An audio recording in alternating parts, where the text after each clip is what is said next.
Bible గ్రంథంలో అతిపెద్ద పుస్తకం ఏది? పెద్దగా చెప్పాలి, కొద్దిగా అటు ఇటుగా సెంటర్ పాయింట్లో కనపడేది ఏది? ఓకేనా? కీర్తనల్లో ఏముంటుంది?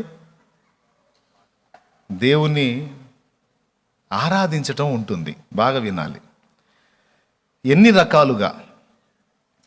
రకాలుగా ఉంటుంది అంటే, బాధ కలిగినప్పుడు ఎలా దేవుణ్ణి వేడుకోవాలో, సంతోషం కలిగినప్పుడు ఎలా దేవుణ్ణి వేడుకోవాలో, ఒంటరితనంలో ఎలా దేవుణ్ణి వేడుకోవాలో, నిందపాలైనప్పుడు ఎలా దేవుణ్ణి వేడుకోవాలో, లేమిలో దరిద్రతలో ఉన్నప్పుడు ఎలా దేవుణ్ణి వేడుకోవాలో, వ్యాధిగ్రస్తులమై ఉన్నప్పుడు ఎలా దేవుణ్ణి వేడుకోవాలో, అన్ని రకాల పరిస్థితులకు వాళ్ళు ఏం చేశారో తెలుసా?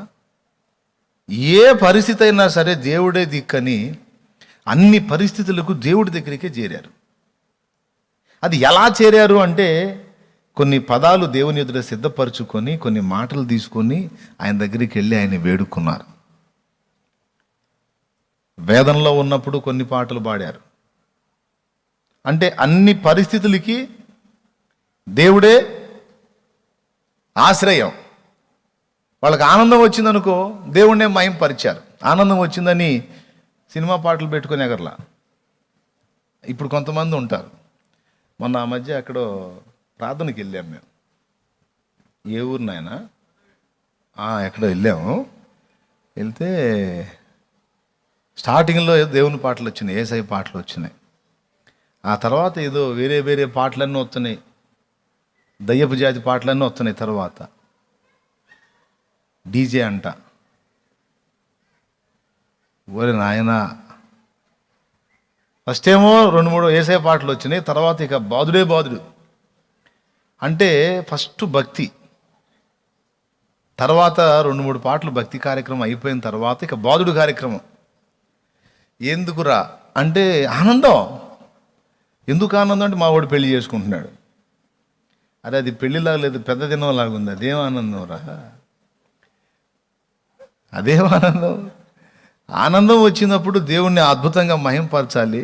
అది పాట ఏడుపు అర్థం కావట్లేదురా. దానికి ఒక పద్ధతి పాడు లేకుండా ఏందిరా, గుండెలు బాదుకుంటున్నట్టు గుండెలు గుద్దుకునే పని లేకుండా అదే గుద్దుతుంది దబ్ అని. మనం గుద్దుకునే పని లేదు, రొమ్ము కొట్టుకునే పని లేదు, దాని ఎదురు నిలబడితే చాలు దబ్ అదే గుండెల్ని గుద్దుతూ ఉంటుంది. స్ట్రోక్ కూడా ఎవరన్నా కాస్త అటు ఇటుగా ఉంటే ఏ ఇబ్బంది లేకుండా వెళ్ళిపోతాడు ప్రశాంతంగా, హల్లేలూయా అనుకుంటే అటు నుంచి అంటే తీసుకెళ్ళవచ్చు. అట్లా అయిపోయింది పరిస్థితి. ఆనందం వస్తేనేమో సినిమా పాట, వేదన వస్తేనేమో భక్తి వస్తేనేమో యేసయ్య పాట. ఇది తప్పు. కీర్తనల స్పెషల్ ఏంటంటే, అన్ని సందర్భాలకు దేవుడే తగినవాడని దేవుడి దగ్గరకు చేరారు. ఆనందం వచ్చింది, దేవుణ్ణే మహింపరిచారు. బాధ కలిగింది, ఆ పాటలో దేవుణ్ణే వేడుకున్నారు. ఏంటయ్యా, నన్ను చేయి వదిలేవా ప్రభు, కరుణింపవా అని దేవుణ్ణే వేడుకున్నారు. నిందొచ్చిందనుకో, నిందకు నా హృదయము బద్దలాయే ప్రభు, నిందకు నా గుండె పగిలిపోయింది నాయన, దుఃఖపడుతున్నానని నింద మోసినప్పుడు దావీదు దేవుణ్ణే చేరాడు. ఏమండి, తప్పు జరిగినప్పుడు పశ్చాత్తప్తులయ్యి కూడా దేవుని దగ్గరికే చేరారు. అయ్యా నీవు నన్ను ముట్టడానికి తగినవాణ్ణి కాదు.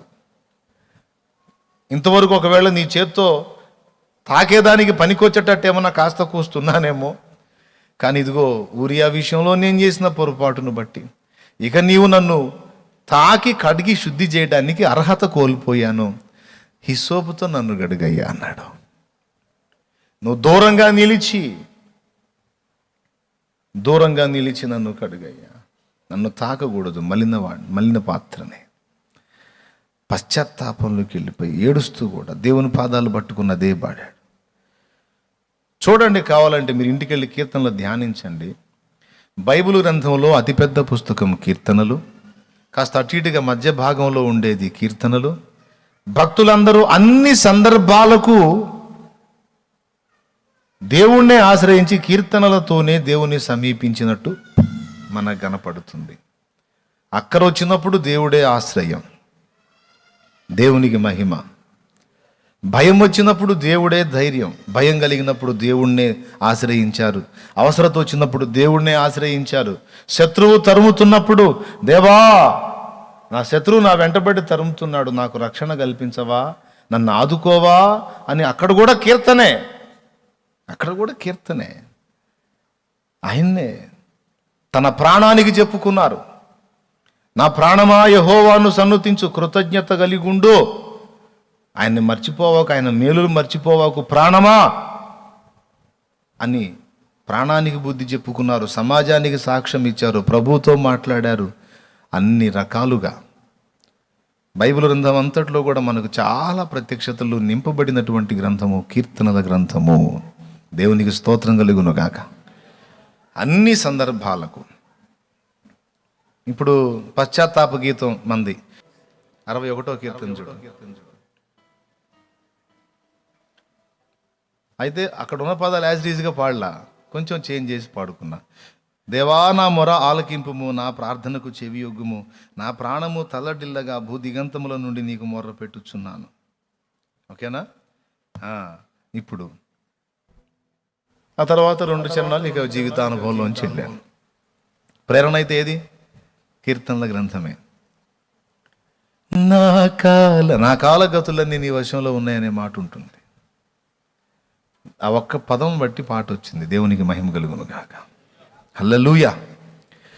ఏమండి, ఇది అనవసరపు మ్యాటర్ కాదండి, ఇది అవసరమైన సంగతి. అన్ని సందర్భాలకు దేవుడే తగిన వాడని కృతజ్ఞతాపూర్వకముగా తమ మనవులను, తమ స్తుతి ఆరాధనను దేవునికి సమర్పించడానికి భక్తులు సన్నద్ధులై ముందుకు వెళ్ళినందున, అయ్యా 31వ కీర్తన 15వ వచనం అంట, నా కాలగతులు నీ వశములోనున్నవి. చూసారా? కాలగతులు అనే పదం ఏడందిద్ది అసలు మనకి? దావీదు భక్తుడికి ఎలా అందిందో ఏమో మరి. దావీదు భక్తుడు ఇంకా రకరకాల భక్తులు రాశారు వీటిని. ఎలా అందినాయి అంటే, వాళ్ళు దేవుణ్ణి మహింపరచాలని మోకరించినప్పుడు, పరిశుద్ధాత్మ దేవుని అభిషేకం వారి మీదకి వచ్చినప్పుడు వారికి తెలియని సంగతులు కూడా పలికి ప్రవచించి మహింపరిచారు. అలా వ్రాయబడినవే ఇవి కీర్తనలు, పరిశుద్ధాత్మ ప్రేరణతో వ్రాయబడినవి. కాబట్టి కీర్తనల ద్వారా దేవుని మహిమపరిచిన భక్తుల్ని నేను ఎందుకు గుర్తు చేస్తున్నానంటే, వాళ్ళు ఏది దేవుడు మన నుంచి ఆశించాడో, ఎదురు చూశాడో, ఏది మన నుంచి ఆయన ఇష్టపడతాడో దాన్ని అద్భుతంగా జరిగించారు, దేవుని మహింపరిచారు. దేవుణ్ణి స్తుతించి ఆరాధించుట ద్వారా పరిశుద్ధాత్మ దేవుడు సంతోషిస్తాడు. రాజులు యుద్ధానికి బయలుదేరతారండి. మధ్యలోనే ఒక ప్రమాదకరమైన స్థలంలో ఆగిపోయి నీళ్లు లేక దప్పిచేత బాధపడుతూ, సైన్యం యుద్ధంలో కాదు ఇక్కడ దప్పిచేత తెచ్చేటట్టున్నారు, ఏం చేయాలో అర్థం కావటం లేదని విలవిల్లాడిపోతూ ఆలోచన చేస్తే దైవజనుడు ప్రవక్తయునగు ఎలీషా గుర్తొస్తాడు వాళ్ళకి. వెంటనే ఎలీషాని పిలవనంపించుతారు. అయ్యా మా గతి ఇట్లా అయిపోయింది, సైన్యం అంతా దప్పిక చేత తెచ్చేటట్టుంది, దయచేసి మాకు నీళ్లు దొరికే మార్గం చెప్పండి అని ఆ ప్రవక్తను అడిగితే ఆయన అంటాడు, వీణ వాయించగల మనుషులు ఒకని నా యొద్దకు తీసుకొని రండి అంటాడు. అప్పుడు వీణ వాయించేవాడు, ఎందుకంటే పాటకి మ్యూజిక్ సపోర్ట్. వీణ వాయించే మనుషుడు వచ్చి వీణ వాయిస్తూ ఉంటే ఎలీషా దేవుణ్ణి స్తుతిస్తూ ఉన్నాడు. అక్కడ ఉన్నటువంటి ప్రజలు అందరూ, అక్కడున్న సైన్యం అందరూ కూడా దేవుడైన యెహోవాను స్తుతిస్తూ ఉన్నారు. అందరూ కలిసి ఈయన ఒక పాట ఎత్తుకున్నాడు, అందరూ కలిసి స్తుతిస్తా ఉన్నారు. ఈ స్తుతి ఆరాధన ఎప్పుడైతే స్టార్ట్ చేశారో దేవునికి ఒక ఫోన్ కాల్ అన్నమాట. పరిశుద్ధాత్మ దేవునికి ఒక ఫోన్ కాల్ అన్నమాట. అక్కడ స్తుతి ఆరాధన జరుగుతుంది అంటే నాకు ఇన్విటేషన్ వస్తుంది, నన్ను పిలుస్తున్నారు, నేనేదో సమాధానం చెప్పాలి. తెలుసా మీకు అది? ఆ రహస్యం, ఒక ఆహ్వానం. ఎప్పుడైతే ఇక వీణ వాయిస్తూ ఉన్నారో, ప్రభుని తండ్రిని మహింపరుస్తూ ఉన్నారో, ఇక పరిశుద్ధాత్మ దేవుని యొక్క సన్నిధి అక్కడికి వచ్చేసింది. అందరూ స్తుతిస్తూ ఉన్నారు, వాయిద్యకుడు వాయిస్తూ ఉన్నాడు. ఎలీషా స్తుతిస్తా మౌనం అవుతా ఉన్నాడు. దేవుని పరిశుద్ధాత్మ ఆవేశము చేత నింపబడ్డాడు, అభిషేకం చేత నింపబడ్డాడు. అందరూ స్తుతిస్తా ఉన్నారు. సడన్గా లేచి యెహోవా సెలవిచ్చినదేమనగా అని, ఇదిగో ఈ లోయలో చాలా గోతులు త్రవ్వుడి, ఇక్కడే మీకు నీళ్లు పుట్టేటట్టు నేను చేస్తానంటాడు. స్తుతి ఆరాధన అంటే తేలిగ్గా లెక్కేస్తారు. పిచ్చి మోకాలు, తెలీదు, పాడలేదు, తెలియదు. మళ్ళీ వాళ్ళ ఫీలింగ్ వాళ్ళకి ఏంటంటే మేము పెద్ద జ్ఞానంలో మేధావులం, అది ఇది. పాండిత్యం చూపించుకోవడానికో, పంతనం చూపించుకోవడానికో, ఇంకో దానికో కాదు. పాటలు, ఆరాధన, పరిశుద్ధాత్మ యొక్క అభిషేకం, ఆత్మశక్తి, ఆత్మదేవుడు, దేవుని సన్నిధిని మన మధ్యలోకి ఆహ్వానించేటువంటి అద్భుత ప్రక్రియ స్తుతి. ఓకేనా? స్తుతుల సింహాసనం వేసి ఆహ్వానిస్తూ ఉన్నారన్నమాట. ఫస్ట్ పాయింట్ ఏం చెప్పుకున్నాం? స్తుతి ఆరాధన లేక పాడి కీర్తించి దేవుని మహిమపరచుట దేవుని పరిశుద్ధాత్మకు ఒక ఆహ్వానం. ప్రభునామం ఎక్కడ మహిమపరచబడుతుందో, హృదయపూర్వకంగా ఎక్కడ కృతజ్ఞతాపూర్వకంగా ఆరాధించబడుతుందో అక్కడికి దేవుని పరిశుద్ధాత్మ దిగొస్తాడు. ఆయన బాప్తీసం పొందినప్పుడే లోపలికి వచ్చాడులే అంటారు మన మేధావులు. తప్పులేదు, బాప్తీసం పొందినప్పుడే లోపలికి వచ్చాడు. ఒక చిన్న విషయం అర్థం చేసుకుంటే పరిశుద్ధాత్మని గురించి చాలు మనోళ్ళు విమర్శకులు. ఒకసారి బాప్తీసం పొందినప్పుడు పరిశుద్ధాత్మ లోపలికి వచ్చిన తర్వాత మళ్ళా ఆయన మన మధ్యలోకి వస్తాడు అనేది విచిత్రమైన మాట కదా. ఆల్రెడీ మనలో ఉన్నాడు కదా. ఒక మాట చెప్పనా, ఆయన మనలో ఉన్నాడు, ఆయన సన్నిధి మనలో ఉంది. ఆయన రక్తంలో కడగబడిన ప్రతి ఒక్కరిలో కూడా ఆయన సన్నిధి ఉంది. అందరిలోనూ ఆయన సన్నిధి ఉందా లేదా? రక్షణ పొందిన వారందరిలో పరిశుద్ధాత్ముడు ఉన్నాడా లేదా? ఆయన ఉనికి ఉందా లేదా? ఉందా లేదా? రైట్. మొత్తంగా ఆయన ఇక్కడే ఉన్నాడా? పరలోకంలో కూడా ఆయన సన్నిధి ఉందా? ఉందా లేదా? అక్కడ ఉంది. ప్రపంచమంతటా ఆయన సన్నిధి ఉందా లేదా? చెప్పాలి. దీనికి ఒక భక్తుడు అద్భుతమైన పోలిక చెప్పాడు, సూపర్ పోలిక. ఇప్పుడు ఎంతమందిలో గాలి ఉందో కొంచెం చెప్పండి. నాలో గాలి ఉందని అన్నోళ్ళు చెప్పండి. గాలి లేదు అంటే ఇంకంతే. పరదేశులమో ప్రియులరే మన ప్రమిదిగా అనుకుంటా పోవాలి ఇక గాలి. దేవునికి స్తోత్రం. ఇప్పుడు నేను గాలి తీసుకుంటున్నాను, మీరు కూడా గాలి మనలో గాలి ఉందా లేదా? ఉందా లేదా? రైట్. మనం గదిలో ఉంటే గదిలో గాలి ఉంటుందా ఉండదా? చెప్పండి. మనలో గాలి ఉంది, గదిలో గాలి ఉంది. ఇప్పుడు ఉన్న గాలంతా మనలోనే ఉందా? లేదు కదా. ప్రపంచంలో ఉన్న వాయువు అంతా మనలోనే ఉందా? కొంత భాగం ఉంది. గాలి ఉందా లేదా మనలో? వదిలే. ఇప్పుడు మనం ఉన్న ఈ మందిర ప్రాంగణంలో గాలి ఉందా లేదా? మనలో ఉంది, మందిర ప్రాంగణంలో కూడా ఉంది. ప్రపంచంలో ఉన్న గాలంతా మందిరంలోనే ఉందా? నోనో. మళ్ళీ ఇప్పుడు ప్రపంచమంతటా మళ్ళా గాలి ఉంది. ఇప్పుడు మీలో ఉంది, నాలో కూడా ఉంది. ఉన్న గాలంతా ఒక్కళ్ళలో ఉంటుందా? పోనీ ఇంతమంది ఉన్నాం, మనందరం కలిసి ఉన్న గాలంతా లాగేద్దామా? సాధ్యం కాదు. అవునా? పరిశుద్ధాత్మ దేవుణ్ణి గురించి అర్థం చేసుకునేటప్పుడు ఎలా అర్థం చేసుకోవాలో మన గ్రహింపు కోసమే ఆయన పెంతెకోస్తు పండుగ నాడు బలముగా వీచు గాలి వంటి శబ్దము చేసి లైన్లోకి వచ్చాడు. దేవునికి స్తోత్రం కలుగును గాక. హల్లెలూయా. అర్థమైందా? అగ్ని నాలుకల వలె విభాగింపబడినప్పుడు, అగ్ని కిందికి దిగొచ్చినప్పుడు సప్పుడు అవసరంలా. కానీ బలముగా వీచు గాలి వంటి శబ్దము చేసి అగ్ని నాలుకల వలె విభాగింపబడి అందరి మీద వ్రాలాడని, ఒక్కొక్కరి మీద వ్రాలగా. పరిశుద్ధాత్మ దేవుణ్ణి గురించి అర్థం చేసుకోవడానికి అంత తేలికైన సంగతి కాదు. తొందరపడి ఆయన గురించి పిచ్చి మాటలు వ్యాఖ్యానించకూడదు. నీకు అర్థం కాకపోతే స్తోత్రం, అర్థమైనంత వరకు దేవుని మహింపరచు. అంతేగాని దేవుని పరిశుద్ధాత్మ క్రియలను దయ్యపు క్రియలని కానీ వేరే రకంగా కానీ ఎగతాళిగా కానీ ఏంది దిగుదిగేంది ఇట్లాంటి పిచ్చి వ్యాఖ్యలు చెయ్యకూడదు. ఇప్పుడు మనలో ఆత్మ ఉన్నాడా లేదా? పరిశుద్ధాత్మ ఉన్నాడా లేదా? నాలో ఉన్నాడు, మీలో ఉన్నాడా లేదా? చెప్పండి గట్టిగా. అదేంది నాలో ఉన్నాడు మీలో ఎట్లా వచ్చాడు అసలు? ఎప్పుడు వచ్చాడు అంటే ఎంతమంది ఉన్నారేంది పరిశుద్ధాత్మలు? ఒక్కడా అనేకులు ఉన్నారా? మరి ఒక్కడైతే ఇంతమందిలోకి ఒక్కడే ఎట్లా వచ్చి ఉంటాడండి? ఏంది అర్థమయ్యేది? ఏదో దేవుణ్ణి అట్లా చదివేద్దాం అనుకోబోతారు మహానుభావులు. దేవుణ్ణి ఏదో సింపుల్గా చిటికలో చదివేసేయచ్చండి. దేవుడు ఏముందండి, ఏమండి ఈ తల నల్లని వెంట్రుకలు మొత్తం తెల్లగా అయిపోయి మల్లెపూల్లాగా మారిపోయినా కూడా అర్థం కాడండి. ఏదో ఆ మహానుభావుడు దయ చూపి కొద్ది గొప్ప తన్ను గూర్చి తాను మనకు బయలుపరిస్తే తప్ప మనకు దేవుడు అర్థమైతే ఇక కావాల్సింది ఇంకా సాధ్యంగా ఏముంది? దేవుడు నీకు అర్థమైపోయాడు అనుకో, నీ బ్రెయిన్ అంత చిన్నోడు అన్నమాట దేవుడు. నీ తలకాయ అంత చిన్నోడు అయిపోతాడు దేవుడు. అందుకే ఈ ఒక్క తలకాయ కాదు, ప్రపంచంలో ఉన్న అన్ని తలకాయలు ఏకమై బ్రెయిన్ అంతా తెచ్చి కొప్పేసినా కూడా దేవుడు అర్థం కాడు కాడు కాడు. మరి కొంతవరకు అర్థమైంది కదండి. ఆయన చెప్తే అర్థమైంది మనకి. ఆయన అద్వితీయ కుమారుడు, తండ్రిని గురించి మనకు చెప్తే అర్థమైంది. పరిశుద్ధాత్మ కుమారుని తండ్రిని గురించి మనకు గ్రహింపు కలిగిస్తే అర్థమైంది. ఏదన్నా మనకు తెలిసింది ఉంటే. లేకపోతే ఏం తెలుసు నీకు నాకు?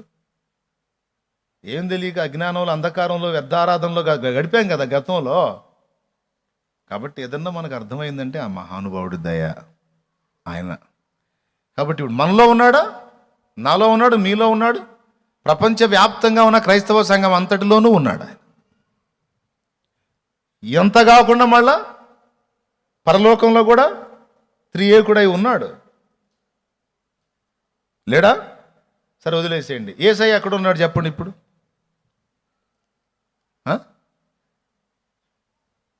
తండ్రి కుడి పార్శ్వమందు కూర్చొని ఉన్నాడు, ఆసీనుడై ఉన్నాడు అన్న. సదాకాలం మీతో కూడా ఉన్నానని చెప్పాడే మత్తయి సువార్తలో. మరి చెప్పలేదా? చూడండి, మత్తయి సువార్త 28వ అధ్యాయం